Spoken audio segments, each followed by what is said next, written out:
How do we make books attractive to children again? Because the iPad and the screens and the Snapchat and the TikToks, and these are I have niece and nephews, and I just look at them and I'm think, oh, all the hours that are being lost that you could be sitting there like following a long and difficult plot, for example, just the concentration required. I mean, when I think of the Narnia books, for example, it helped that I was often sick as a kid because I used to read these in bed all the time.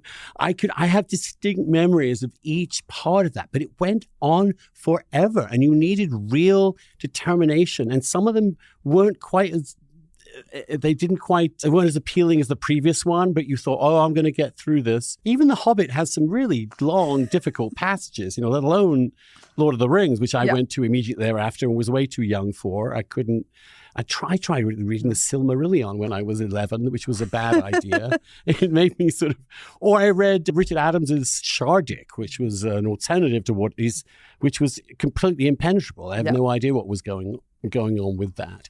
How do we... I mean, by reading to them is one way of doing it, but one would think that one wouldn't want to have their experience not be themselves actually picking up the book and reading them. Yeah, and my daughter is like so on the cusp of being ready to learn to read, and I'm so excited for that for her, right? And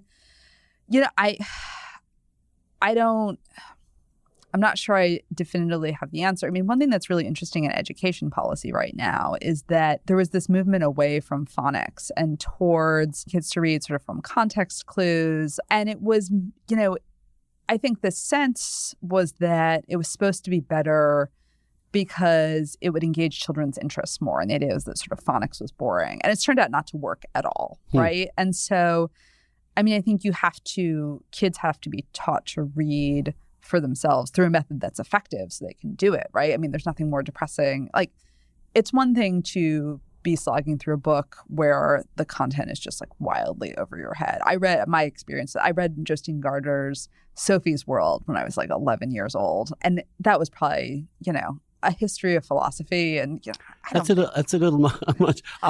Here's a book, Animal Farm. Yeah. Which I read when I must have been 10 or 11, which actually is written in language that is completely understandable for a child.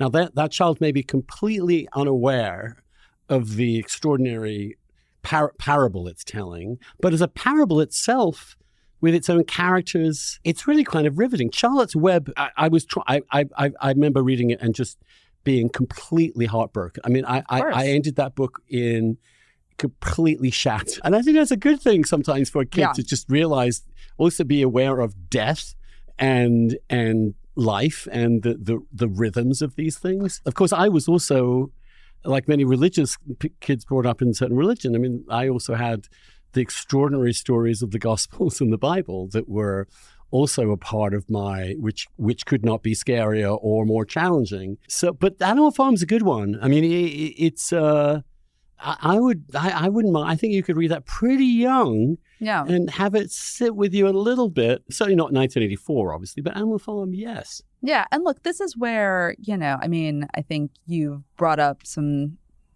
things that are happening on the left that parents on the right might be concerned about. But this is where I would challenge parents on the right a little bit. Like, I think there's a tendency away from letting kids be scared or challenged or disturbed, frankly, by things that they've read. And again, I think that's where you get some of these really interesting and important active parenting moments. There is no transportation without challenge, right? There is no adventure without some danger.